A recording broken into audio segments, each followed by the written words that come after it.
رسول اللہ الصلاۃ والسلام علیکہ یا سیدی یا حبیب اللہ الصلاۃ والسلام علیکہ یا سیدی یا نبی اللہ وعلی آلک واصحابک یا سیدی یا نور اللہ صلی اللہ تعالی علیہ وآلہ وسلم۔ عقیدہ توحید پر کل ہمارے درس میں گفتگو ہوئی تھی، اسی حوالے سے مزید کچھ گفتگو باقی ہے۔ دلیل الوہیت پر بات ہو رہی تھی کہ اللہ تعالیٰ نے قرآن مجید فرقان حمید میں ایک معبود ہونے کی دلیل ارشاد فرمائی ہے۔ فرمایا لو کان فیہما آلہۃ الا اللہ لفسدتا، اگر اللہ کے علاوہ دوسرا اور کوئی سچا معبود ہوتا، اللہ کے علاوہ کوئی ایک اور سچا رب ہوتا تو فرمایا نہ زمین قائم رہ سکتی تھی نہ آسمان قائم رہ سکتا تھا۔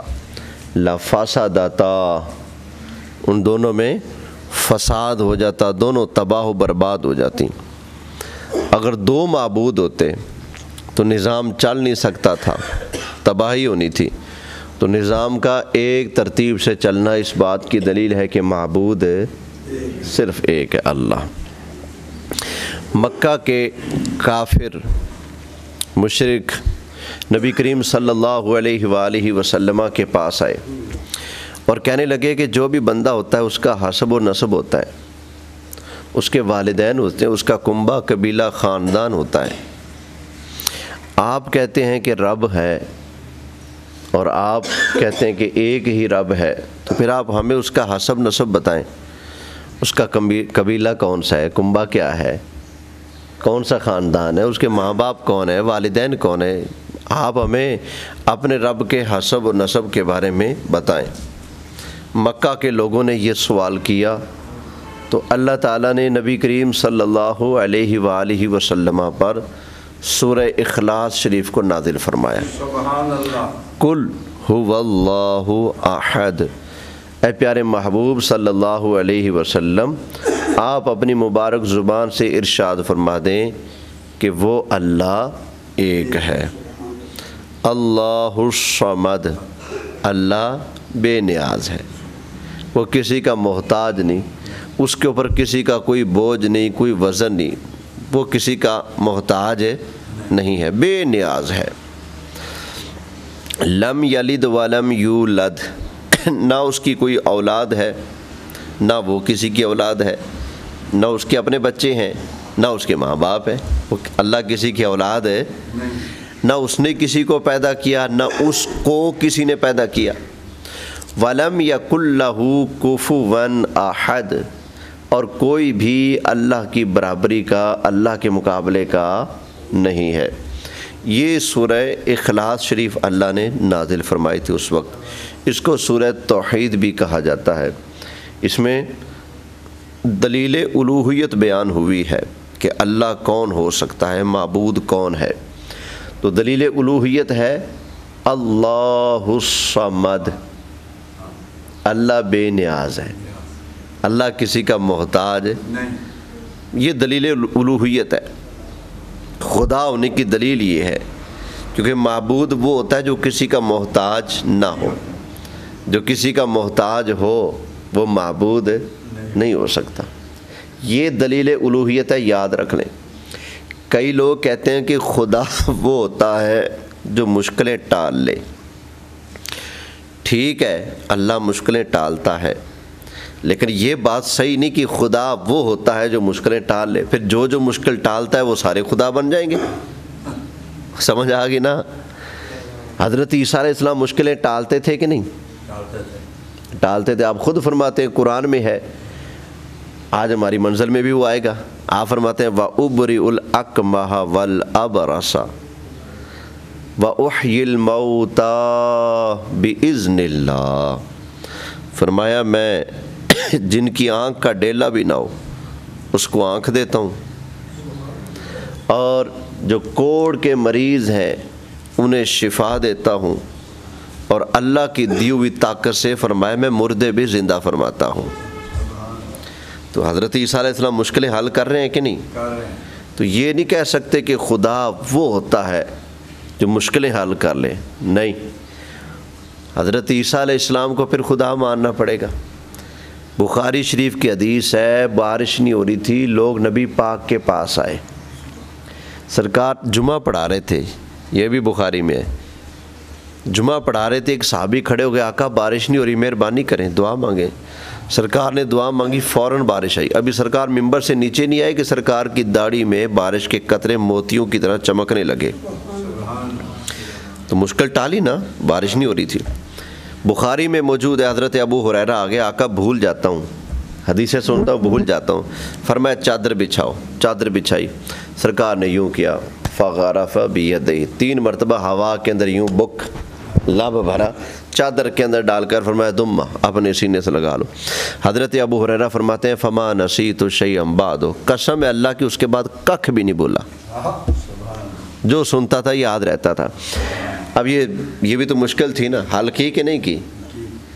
حضرت عبداللہ بن عتیق حضور کے صحابی ابو رافع یہودی کو قتل کر کے جب قلعے کی دیوار سے چھلانگ مارتے ہیں، نیچے گرتے ہیں، ٹانگ ٹوٹ جاتی ہے، پنڈلی کی ہڈی، درد بہت ہے۔ ساتھیوں نے کہا تلوار سے ٹانگ کاٹ دیتے ہیں، پھر لوہا گرم کر کے اس کو داغ دیں گے، جب داغ دیں گے تو بس تکلیف چلی جائے گی۔ انہوں نے کہا لنگڑا تو رہوں گا نا ساری زندگی، معذور رہوں گا، معذور نہیں رہنا، سرکار کے پاس لے جاؤ۔ پگ کو کھولا، کس کے ٹانگ باندھی، سرکار کے پاس آ گئے۔ بخاری کے اندر سے عرض کی آقا آپ کے دشمن کو مارنے گیا تھا، اس کو قتل کر دیا، چھلانگ ماری تو ٹانگ ٹوٹ گئی۔ نبی پاک نے فرمایا اگر صبر کرو تو جنت ہے۔ تو کہنے لگے آقا جنت تو آپ کے صدقے ملنی ہے، لیکن میں نے معذور نہیں رہنا، مہربانی کریں۔ تو بخاری کے الفاظ ہیں، نبی پاک نے فرمایا ابسط رجلک، چل اپنی ٹانگ بچھا، سیدھی کر۔ انہوں نے ٹانگ ایسے لمبی کی، نبی پاک علیہ السلام نے فمسحھا، سرکار نے ان کی ٹانگ پر ایسے مسح کیا، فمسحھا۔ صحابی کہتے ہیں کأنّا لم اشتکیھا قط، میری ٹانگ ایسے ٹھیک ہوگی جیسے کبھی کچھ ہوا ہی نہیں۔ اب یہ بتائیں یہ مشکل حل کی کہ نہیں کی؟ تو لوگ کہتے ہیں کہ خدا وہ ہوتا ہے جو مشکلیں حل کر لے، نہیں بھائی، اللہ مشکلیں حل کرتا ہے یہ تو بات ہے، لیکن خدا وہ ہوتا ہے جو مشکلیں حل کر لے۔ پھر نبی کریم علیہ السلام کو بھی خدا ماننا پڑے گا، حضرت عیسیٰ علیہ السلام کو بھی خدا ماننا پڑے گا، لیکن نبی کریم علیہ السلام کو ہم رحمت کائنات مانتے ہیں، امام الانبیاء مانتے ہیں، اللہ کا محبوب مانتے ہیں، حضرت عیسیٰ کو روح اللہ مانتے ہیں، کلمت اللہ مانتے ہیں، اللہ کا پیارا رسول مانتے ہیں، لیکن ان اتنی ساری عظمتوں کے باوجود وہ الہ نہیں ہے، معبود نہیں ہے، معبود صرف ایک ہے۔ اس لیے یہ دیکھیں نا، حضرت عیسیٰ علیہ السلام مشکلیں حل کر رہے ہیں، لیکن مشکلیں حل کرنے میں وہ اللہ کے محتاج ہیں۔ اللہ نے پاور دی تو مشکلیں حل کرتے ہیں، اللہ پاور نہ دیتا تو کر سکتے تھے؟ نہیں۔ نبی کریم علیہ السلام لوگوں کی مشکلیں دکھ حل کرنے میں اللہ کے محتاج ہیں۔ اللہ نے پاور دی تبھی سرکار یہ کرم کرتے ہیں، اگر اللہ پاور نہ دیتا تو سرکار کیا ایسا کر پاتے؟ نہیں کر سکتے تھے۔ تو چونکہ سرکار بھی یہ کرم کرنے میں اللہ کے محتاج ہیں، عیسیٰ علیہ السلام بھی یہ مہربانی اور کرم کرنے میں اللہ کے محتاج ہیں، اور جو محتاج ہوتا ہے وہ جتنی مرضی شان والا ہو وہ خدا نہیں ہو سکتا۔ خدا وہ ہوتا ہے جو کبھی بھی کسی کا محتاج نہ ہو۔ یہ ہے دلیل الوہیت، اللہ بے نیاز ہے، اللہ کسی کا محتاج، بولیے اللہ کسی کا محتاج نہیں ہے۔ کئی لوگوں نے یہ بھی سمجھ لیا ہے کہ خدا وہ ہوتا ہے جو دور کی سن لے۔ خدا کون ہوتا ہے؟ اس لیے وہ کہتے ہو تم یہاں سے یا رسول اللہ کہو گے تو یہ شرک ہو جائے گا، کمل ہے نہیں، جو دور کی سن لے وہ خدا ہوتا ہے۔ ابن ماجہ شریف میں حدیث ہے، نبی پاک فرماتے ہیں جب میاں بیوی لڑتے ہیں، میاں اگر جنتی ہو، اس کے نکاح میں جو حور آنی ہے، فرمایا جو زمین کے اوپر ہونے والی لڑائی کو وہ جنت سے دیکھتی بھی ہے، سنتی بھی ہے، وہیں سے جواب بھی ارشاد فرماتی ہے۔ دنیا والی مائی کو کہتی ہے نی نہ لڑے دے نال، نہ اس کے ساتھ جھگڑا کر. ایسا ان یفارقک الینا، ان قریب یہ تجھے چھوڑ کر ہمیشہ کے لیے میرے پاس ہی آ جائے گا نا. چند دن کا مہمان ہے، قدر کر، عزت کر، گلے نہ پڑ اس کے. ہاں جی، میں پیغام بھی دوں گا دنیا بھر میں. اگر کوئی ہماری بہن بیٹی خاتون کوئی سنے بعد میں اس کو، تو اسے کہوں گا کہ قدر کر لو اپنے بندے کی. جو عورت اس حال میں دنیا سے گئی کہ اس کا خامد اس سے راضی، وہ جنتی ہے. سمجھ آ گئی نا؟ تو لہذا اپنے بندوں کو راضی رکھا کرو. اللہ توفیق دے سب کو.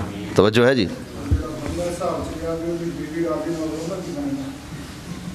وجہ دیکھی جائے گی. بیوی پر ظلم کرتا تھا، نہیں بندہ گیا دنیا سے، بیوی راضی نہیں. کیوں نہیں راضی؟ خرچہ مکان ان چیزوں کی تنگی تھی، پھر تو یہ ظلم کر کے گیا. ظلم کا تو پھر دینا پڑے گا اس کو حساب. عام طور پر یہ ہوتا ہے کہ بندے اپنی ڈیوٹیاں نبھاتے ہیں. نہیں، روٹی کون نہیں دیتا. نہیں، فیشن پورے کرنا بندے کا فرض نہیں. ٹھیک ہے نا؟ فیشن پورے کرنا فرض نہیں. 2 سوٹ گرمیوں کے، 2 سردیوں کے، مکان 4 دیواری ہو، روٹی پانی ہو، بس یہ بندے کے ذمے ہے. سمجھ آ گئی نا؟ اچھی اڈی تے فلانی اڈی تے سردیاں سوٹ ہے. نہیں، یہ تو پچھلی شادی پہ پہنا تھا، انہوں نے دیکھا ہوا ہے. میری سرخی کوئی نہیں، میری لپسٹک کوئی نہیں، میری پونی کوئی نہیں. ہاں جی، میں نے انگوٹھی بنا دے، 1 کیرٹ والی ایک اور لے آ دے، فلاں فلاں. یہ جو چیزیں ہیں نا، یہ بندے کے ذمے نہیں. لیکن اسی مصیبت نو پھنس جانے ہاں کی کریے ہوں. توجہ ہے جی؟ ایک لطیفہ یاد آ گیا، سنا دوں؟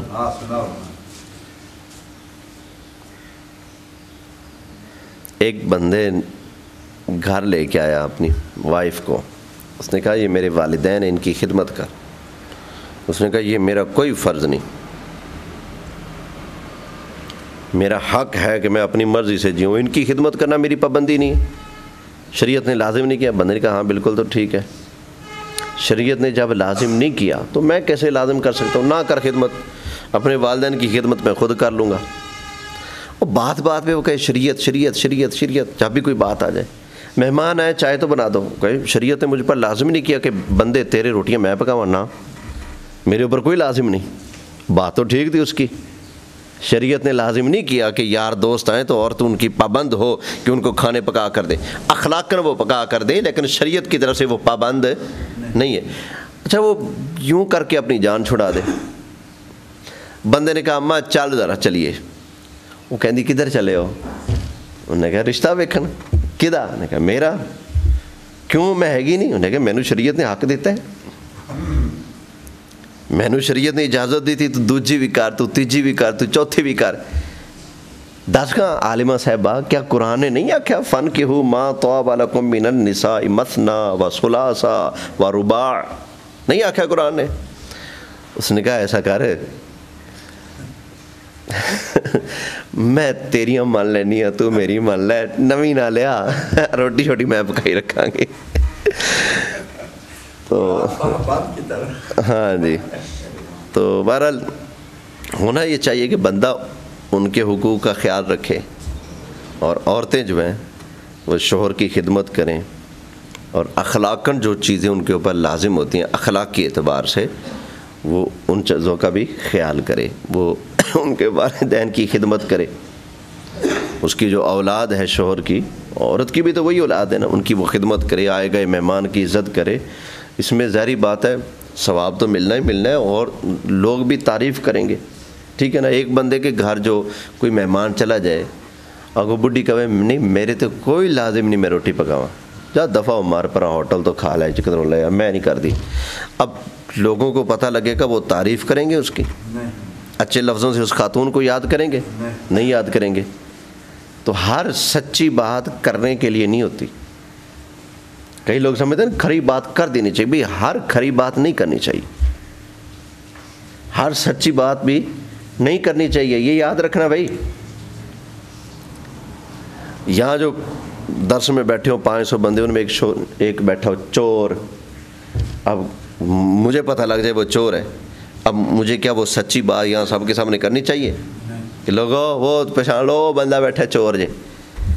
اب میرے کہنے سے بیچارے کی عزت کا دھواں تو نکل گیا نا سب کے سامنے، ذلیل ہوا کہ نہ، بدنامی ہوگی کہ نہیں ہوگی؟ لہذا ہر سچی بات نہیں کر سکتے، بات وہ کرنی ہے جو جائز ہو، ٹھیک ہے نا، جس کے کرنے سے کوئی نقصان نہ ہو، کوئی فتنہ نہ اٹھے، ایسی بات کرنی چاہیے۔ کئی لوگ بہت زیادہ کھڑا بننے کی کوشش کرتے ہیں، یہ عادت ان کی درست نہیں ہوتی، اور جی ہم تو ہر بات منہ پہ کہہ دیتے ہیں، اور تمہیں بھی کوئی منہ پہ کہو تو برداشت کرو گے؟ بھئی رکھ رکھاؤ بھی تو کسی چیز کا نام ہے نا۔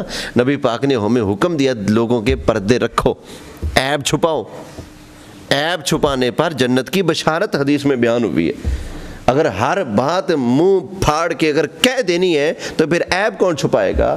مسلمان کا پردہ کون رکھے گا؟ بھرم کون رکھے گا؟ ایک دوسرے کی شرم لحاظ کون کرے گا؟ لہذا یہ لوگ بے باک بننے کو پتہ نہیں کیا اپنا شرف سمجھتے ہیں، بہت بڑی حماقت اور بے وقوفی میں ہے۔ نبی پاک فرماتے ہیں جو یہاں کسی مسلمان کا عیب چھپائے گا، اللہ وہاں معاشر میں اس کے عیب چھپائے گا۔ جو یہاں کسی کی ایک مشکل حل کرے گا، فرمایا اللہ قیامت والے دن اس کی 70 مشکلیں حل کرے گا۔ سمجھ آئی نا؟ تو پتہ چلا کسی کو مشکل میں ڈالنا، کسی کے عیب کھولنا قطعاً شریعت کو پسند نہیں ہے۔ ہاں اگر کوئی ایسا عیب دار بندہ ہے جس سے لوگوں کے دین اور ایمان کو خطرہ ہو، تو اب ایسے موقع پر اس کا عیب کھولنا واجب ہے، ٹھیک ہے نا، تاکہ لوگوں کا، اس لیے کہ ایمان مقدم ہے نا ساری چیزوں پر، ایمان بھی تو بچانا ہے نا۔ اچھا خیر، ہماری بات چل رہی تھی عقیدہ توحید پر۔ کچھ لوگ کہتے ہیں جی خدا وہ ہوتا ہے جو دور کی سنتا ہے۔ بھئی اگر ایسی بات ہوتی کہ خدا وہ ہوتا ہے جو دور کی سنے تو حور کیا بنے گی پھر تو حور کو خدا ماننا پڑے گا نا۔ لیکن حور اپنی ساری عظمت شان کے باوجود خدا نہیں، کیوں؟ اس لیے کہ وہ خدا کی محتاج ہے۔ اللہ ہے وہ جو قریب کی دور کی کہیں کی بھی سننے میں کسی کا محتاج ہے نہیں ہے۔ اور دوسرا، اللہ دور کی سنتا ہی نہیں۔ سمجھ آ گئی نا؟ کئی لوگ ہمیں کہتے ہیں بھئی دور سے صرف اللہ سنتا ہے۔ بھئی اللہ دور سے نہیں سنتا، اس لیے کہ دور سے وہ سنتا ہے جو دور ہوتا ہے۔ اللہ دور ہے کسی سے؟ وہ دور ہے ہی نہیں، تو دور سے سنتا بھی نہیں، وہ ہے ہی قریب، تو جس کو بھی سنتا ہے وہ قریب سے سنتا ہے۔ وَنَحْنُ أَقْرَبُ إِلَيْهِ مِنْ حَبْلِ الْوَرِيدِ، فرمایا ہم تمہاری شاہ رگ سے بھی زیادہ قریب ہیں، تو اتنا زیادہ قریب اللہ۔ وَهُوَ مَعَكُمْ أَيْنَمَا كُنْتُمْ، تم جہاں بھی چلے جاؤ اللہ تمہارے ساتھ ہے۔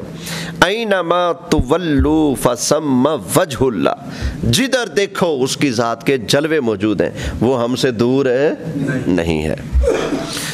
تو خیر اس پر اور بھی احادیث پڑھی جا سکتی ہیں۔ نبی پاک نے ایک دن ارشاد فرمایا، میرے صحابہ ابھی آسمان کا دروازہ کھلا ہے اور آواز آئی ہے چڑ چڑ، آواز آئی ہے، فرمایا میں زمین پر بیٹھا آسمانوں کے دروازوں کے کھلنے کی آواز سنتا ہوں، انی اسمع عطیت السماء، فرمایا میں نے یہاں بیٹھے آسمانوں کے دروازے کھلنے کی آواز کو سن لیا ہے۔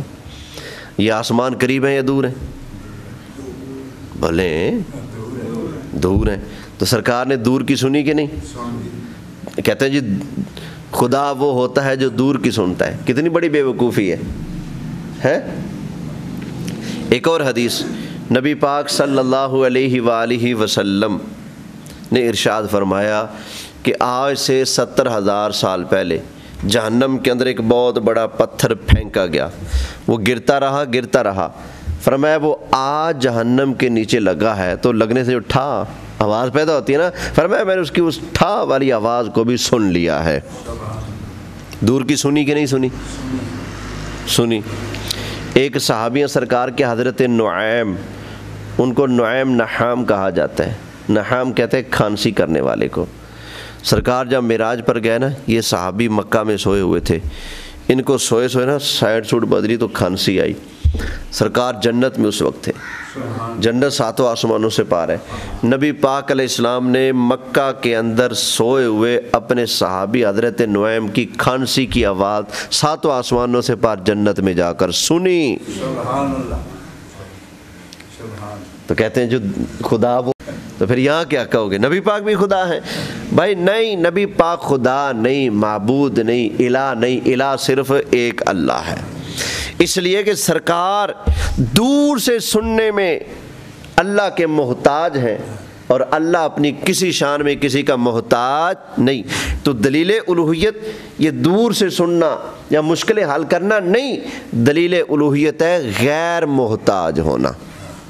خدا وہ ہوتا ہے جو کسی کا محتاج نہ ہو۔ کئی لوگ پھر یہاں کہتے ہیں خدا وہ ہوتا ہے جو غیب جان لے۔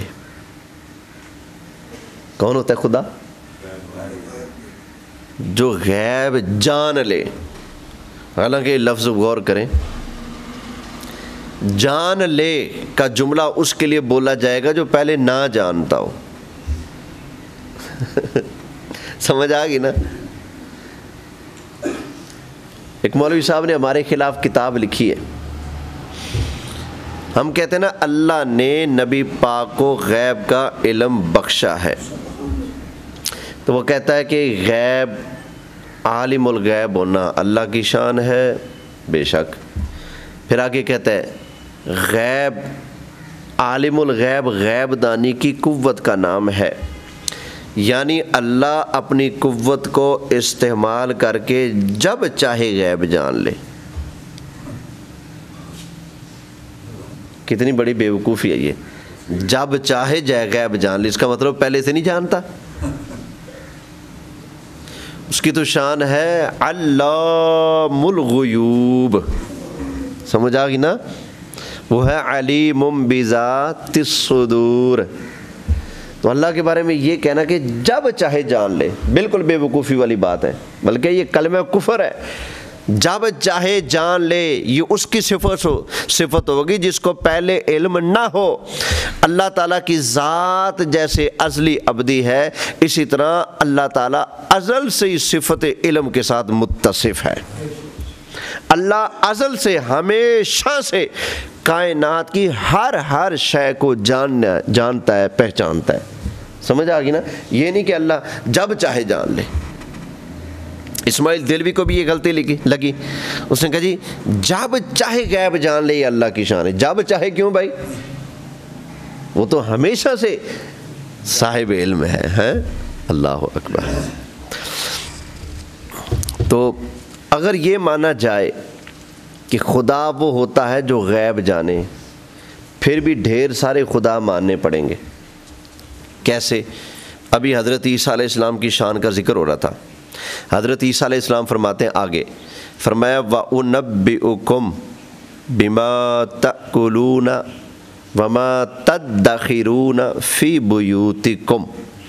فرمایا جاؤ اپنی مرضی سے اپنے گھروں میں جو دل کرتا ہے کھا کے آؤ، جو دل کرتا ہے چھپا کے آؤ، میرے پاس آؤ گی نا، وَأُنَبِّئُكُمْ میں تمہیں بتاؤں گا، بِمَا تَأْكُلُونَ جو تم کھا کر آئے ہو، وَمَا تَدَّخِرُونَ فِي بُيُوتِكُمْ جو اپنے گھروں میں چھپا کر آئے ہو وہ بھی بتاؤں گا، جو کھا کر آئے ہو وہ بھی بتاؤں گا۔ اب یہ غیب ہے کہ نہیں؟ قرآن میں ہے، یہ قرآن کے اندر سے سنا ہے میں نے۔ اگر یہ کہا جائے غیب، خدا وہ ہوتا ہے جو غیب جانے، خدا غیب جانتا ہے، وہ عالم الغیب ہے، اس میں تو شک ہی نہیں، لیکن اس کو دلیل الوہیت نہیں بنا سکتے کہ خدا وہ ہوتا ہے جو غیب جانتا ہے، تو پھر حضرت عیسیٰ علیہ السلام کو بھی خدا ماننا پڑے گا، کیونکہ غیب تو ان کے پاس بھی اللہ نے ان کو بخشا ہے۔ حضرت یوسف علیہ السلام فرماتے ہیں، اب یہ 13واں پارہ ہے، ثم یأتی من بعد ذلک عام فیہ یغاث الناس وفیہ یعصرون۔ فرمایا 7 سال خوشحالی کے آئیں گے، پھر 7 سال قحط سالی کے آئیں گے۔ 7 کتنے ہو گئے؟ 14۔ فرمایا یہ 14 سال گزرنے کے بعد جب 15واں سال آئے گا تو فرمایا ثم یأتی من بعد ذلک عام فیہ یغاث الناس، ایسا عام آئے گا، ایسا سال آئے گا جس میں لوگوں کو بارش دی جائے گی، وفیہ یعصرون، اتنے پھل فروٹ سبزیاں کھیت ہوں گے کہ لوگ پھلوں میں سے، اب تو کھانے کو کچھ نہیں ملتا نا، تو تب پھلوں میں سے رس نچوڑ نچوڑ کے لوگ پئیں گے۔ 15 سال کے بعد آنے والی بارش کا اللہ کے نبی کو علم ہے، قرآن کہتا ہے۔ تو یہ اگر کہا جائے کہ خدا وہ ہوتا ہے جو غیب جانے، پھر حضرت یوسف علیہ السلام کو بھی خدا ماننا پڑے گا ہے، اور حضرت عیسیٰ علیہ السلام کو بھی ماننا پڑے گا۔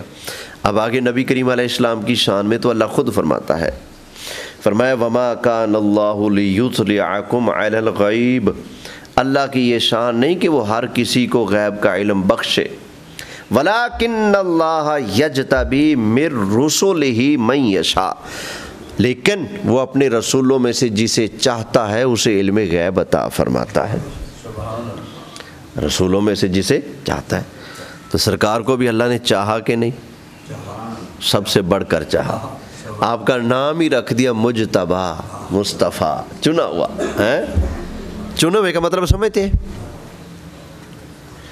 ریڑی ہو فروٹوں کی، آپ چلے جائیں، آپ وہ کہے کہ آپ کہیں جی صاف صاف ڈالنا، وہ کہے گا جی آپ خود ہی چن لو۔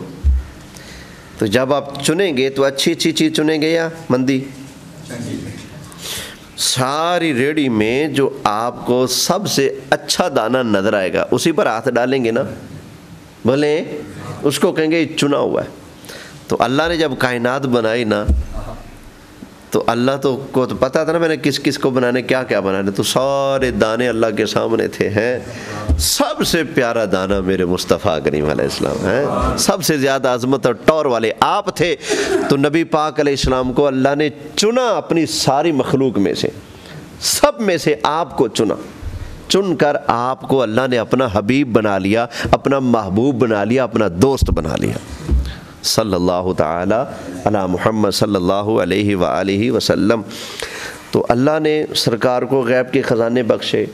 11ویں والے کے نام کی 11 آیتیں الحمدللہ میں یہاں آپ کو سنا سکتا ہوں ابھی علم غیب کے حوالے سے، لیکن یہ موضوع نہیں ہے، بات آگے نکل جائے گی۔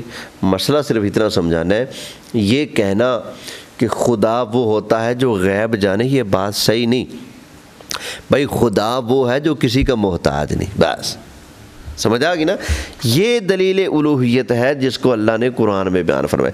یہ اگر چیز کسی کے اندر پائی جاتی ہو تو بتاؤ، ساری کائنات کے مشرک اکٹھے ہو جائیں ہیں، خدا کے مقابلے میں جن کو انہوں نے معبود بنا رکھا ہے ان کے اندر یہ صفت ہے تو بتائیں کہ ان کے بت کسی کے محتاج نہ ہو۔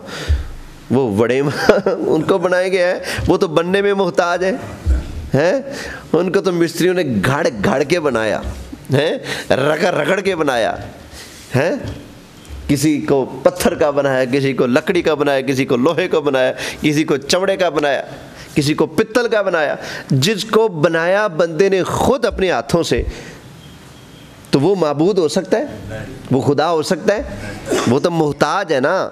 اچھا یہ دیکھیں نا، کوئی آدمی بت کو لوڈ کر کے جا رہا ہے ٹرک پر، ایکسیڈنٹ ہو گیا، ساتھ گندا نالا تھا، ٹرک گرا، جو بت تھا اوپر وہ جا کر وہ گندے نالے میں گر گیا، جس کو لوگوں نے خدا کا شریک مان رکھا ہے بت، اس گندے نالے گندگی میں سے اٹھ کر باہر آ جائے گا؟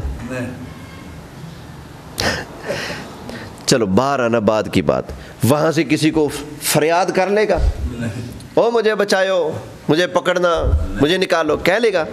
جو اتنا محتاج ہے وہ خدا ہو سکتا ہے؟ لہذا یہ ہے دلیل الوہیت۔ سمجھ آ گئی نا کہ خدا کون ہوتا ہے جو کسی کا محتاج نہ ہو۔ لوگ کہتے ہیں تم نبی پاک کو خدا مانتے ہو، لاکھ لعنت ایسے جھوٹ کے اوپر، نہیں نبی پاک کو تم اللہ کا شریک مانتے ہو، یہ بھی جھوٹ ہے تمہارا۔ یہ دیکھیں نا، سرکار ساری عظمتوں کے باوجود اللہ کے محتاج ہیں کہ نہیں؟ ہم اگر سرکار کے لیے غیب مانتے ہیں تو کس نے دیا؟ اللہ۔ سرکار کو اگر ہم حاضر ناظر مانتے ہیں تو کس نے بنایا؟ اللہ۔ مشکل کشا مانتے ہیں تو کس نے بنایا؟ اللہ۔ نبی مانتے ہیں تو نبی کس نے بنایا؟ اللہ۔ رسول مانتے ہیں تو کس نے بنایا؟ اللہ۔ اللہ نے بنایا نا۔ غریبوں کے کام آنے والا غلاموں کے حاجت روا بنایا تو کس نے بنایا؟ اللہ نے بنایا نا. تو ہم یہ ساری سرکار کی عظمتیں اللہ کے دینے سے مانتے ہیں، ذاتی نہیں ہے. لہذا سرکار ساری عظمتوں کے باوجود اللہ کے محتاج ہیں. جو محتاج ہو وہ رب ہو سکتا نہیں. اب آگے یہاں پر قرآن حکیم کی آیات سن لیجیے.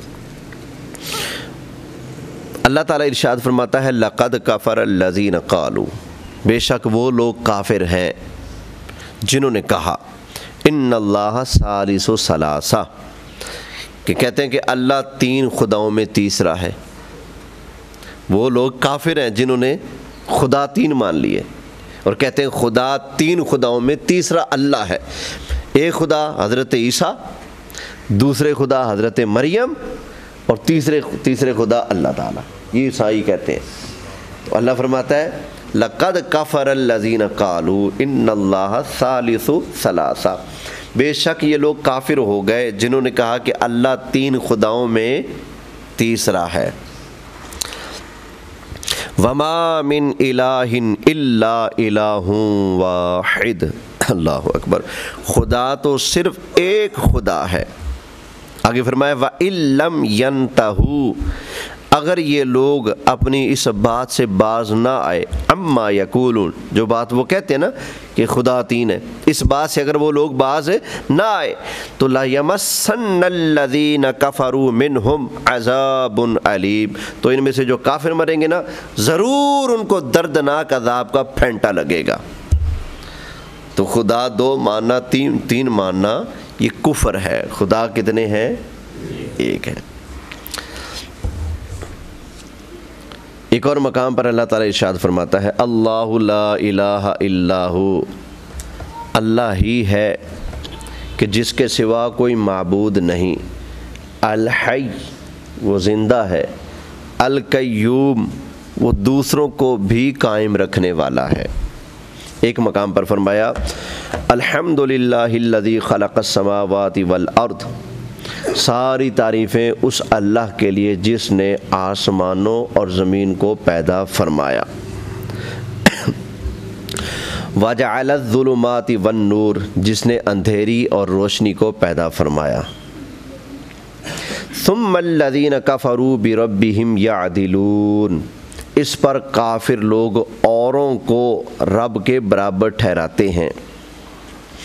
هو الذی خلقکم من طین، اللہ وہی ہے جس نے تمہیں مٹی سے پیدا کیا. ثم قضى اجلا، پھر تمہارے لیے ایک مقررہ وقت رکھا، ایک مدت تمہاری طے کی. وَأَجَلٌ مُّسَمًّى عِندَهُ، اور اس کے ہاں ایک مقررہ وعدہ ہے تمہارے لیے کہ فلاں وقت آئے گا تمہیں میں موت دے دوں گا، ایک مقررہ وعدہ ہے.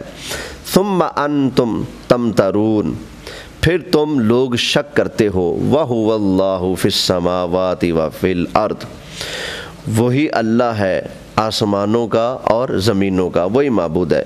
یعلم سرکم وجہرکم، وہ جانتا ہے تمہارے چھپے کو اور تمہارے ظاہر کو. وَيَعْلَمُ مَا تَكْسِبُونَ، اور وہ جانتا ہے جو کچھ تم کماتے ہو. وَمَا تَأْتِيهِم مِّنْ آیَةٍ مِّنْ آیَاتِ رَبِّهِمْ إِلَّا كَانُوا عَنْهَا مُعْرِضِينَ، اور ان کے پاس کوئی بھی نشانی اپنے رب کی نشانیوں میں سے آتی ہے تو وہ اس سے منہ پھیر لیتے ہیں. تو یہ آیتیں بھی بتا رہی ہیں کہ سارے جہان کو پیدا کرنے والا رب ایک ہے.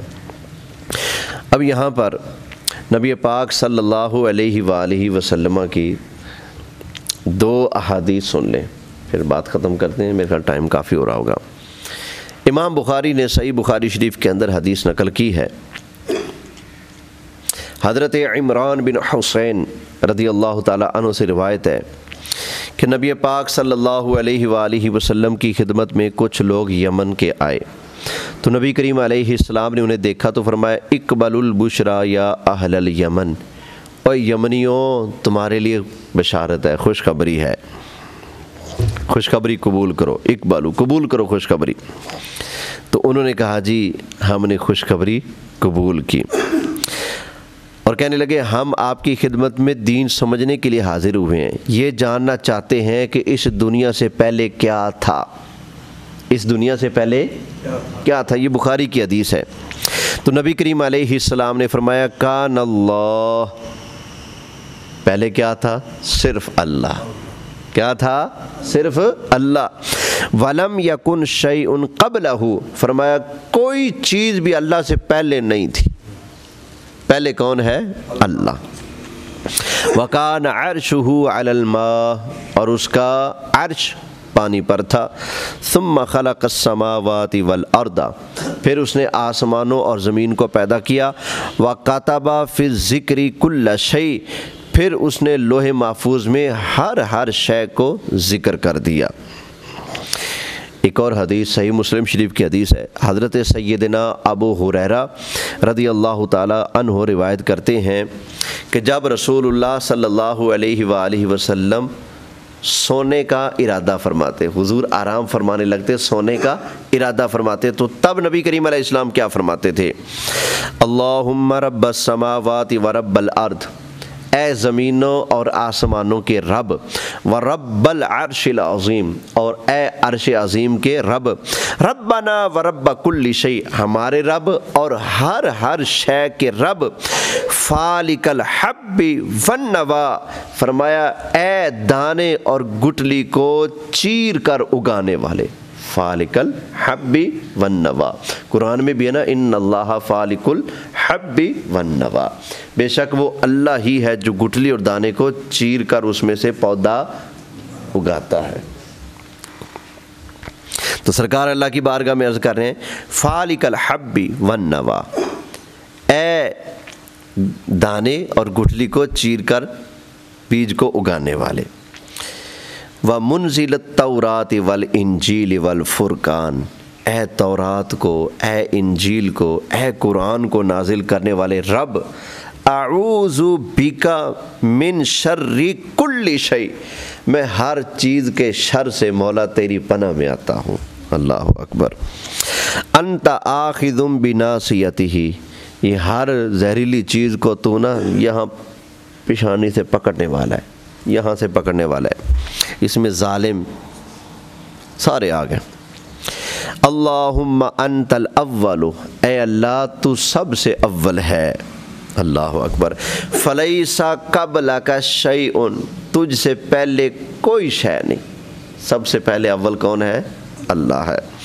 وانت الآخر، اور اے اللہ تو آخر ہے۔ فلیس بعدک شیء، اور تیرے بعد کوئی شے، نہ تجھ سے پہلے کوئی شے نہ تیرے بعد کوئی شے ہے۔ وانت الظاہر، اے میرے مولا تو ظاہر ہے۔ فلیس فوقک شیء، کوئی شے بھی تجھ سے زیادہ ظاہر نہیں ہے۔ وانت الباطن، اے مولا تو باطن ہے۔ فلیس دونک شیء، اور کوئی شے تجھ سے زیادہ باطن پوشیدہ بھی نہیں ہے۔ اقضی عنا الدین، یا اللہ ہمارے قرض کو اتار دے۔ واغننا من الفقر، اور یا اللہ ہمیں فقر سے نجات عطا فرما، ہمیں فقر سے محفوظ فرما، فقر سے ہمیں دور فرما۔ تو یہ دعا نبی کریم علیہ السلام سوتے وقت پڑھا کرتے تھے۔ تو یہ سرکار کی مبارک زبان سے کیا نکلا؟ زمینوں کو، آسمانوں کو، عرش کو پیدا کرنے والا کون ہے؟ تورات، زبور، انجیل، قرآن کو نازل کرنے والا کون ہے؟ دانے اور گٹھلی کو چیر کر اندر سے بیج اگانے والا کون ہے؟ اللہ۔ ظالموں کو یہاں سے پیشانی کے بالوں سے پکڑ کر جہنم دے وچ تنن والا کون ہے؟ اللہ۔ اے اللہ تو وہ اول ہے جس سے پہلے کوئی نہیں، تو وہ آخر ہے جس کے بعد کوئی نہیں، تو وہ ظاہر ہے جس سے زیادہ ظاہر کوئی نہیں، تو وہ باطن ہے جس سے زیادہ باطن کوئی نہیں۔ اقضی عنا الدین، ہمارا قرض تو اتار دے، ہمارا بوجھ تو اتار دے۔ جس شخص کے اوپر قرض ہو وہ اس دعا کو، جو حدیث شریف صحیح مسلم میں آئی پڑھی ہے، اس کو یاد کر لے۔ نبی کریم صلی اللہ علیہ وسلم اپنی ذات کے لیے تو نہیں، لیکن غریب مسلمان جو حاجت روا آتے یا کلمہ پڑھ لیا تو لوگوں نے بھگا دیا، نکل جاؤ یہاں سے، مال شال سب پہ قبضہ کر لیا، سرکار کی خدمت میں آتے تو سرکار ان کی ضرورتوں کا خیال رکھتے، چاہے سرکار کو ادھار ہی اٹھانا پڑتا، چاہے کسی سے کچھ لینا بھی پڑ جاتا تو سرکار لے کر بھی اللہ کی مخلوق کی حاجتیں پوری فرمایا کرتے تھے۔ تو پھر سرکار اللہ کی بارگاہ میں دعا بھی مانگتے، یا اللہ تو ہمارے قرض کو اتار دے، اور جو فقر ہے تو اس کو ہم سے دور رکھ، مولا دور رکھ۔ تو جس کے اوپر قرض ہو وہ اس کو بطور وظیفہ کرے، انشاءاللہ اللہ کرم فرمائے گا، اس کا قرض اتر جائے گا۔ الحمدللہ رب العالمین، والصلاة والسلام علی سید الانبیاء والمرسلین، صلی اللہ علی النبی الامی وآلہ صلی اللہ علیہ وسلم، صلاۃ و سلاما علیک یا رسول اللہ۔ اللہم ربنا آتنا فی الدنیا حسنہ وفی الآخرۃ حسنۃ وقنا عذاب النار، ربنا اغفر لی ولوالدی وللمؤمنین یوم یقوم الحساب۔ یا اللہ کریم درس و بیان کو اپنی بارگاہ میں قبول فرما، الہ العالمین ہماری بخش فرما، ہمارے والدین کی بخش فرما، ہماری بخش فرما، آقا علیہ السلام کی ساری امت کی بخش فرما۔ یا اللہ کریم ہم جتنے حاضر ہیں، یا اللہ ہمارے والدین بہن بھائیوں میں سے جس کا جو بھی عزیز دنیا سے چلا گیا سب کی بخش فرما۔ میری نانی جان کا حال ہی میں انتقال ہوا، یا اللہ ان کی بخش فرما، میرے والد صاحب کی بخش فرما، ہم جتنے بیٹھے ہیں مولا ان کے والدین کی بخش فرما، ان کے بزرگوں کی بخش فرما۔ وصلی اللہ تعالی علی حبیبہ خیر خلقہ سیدنا و مولانا محمد وآلہ وصحبہ اجمعین۔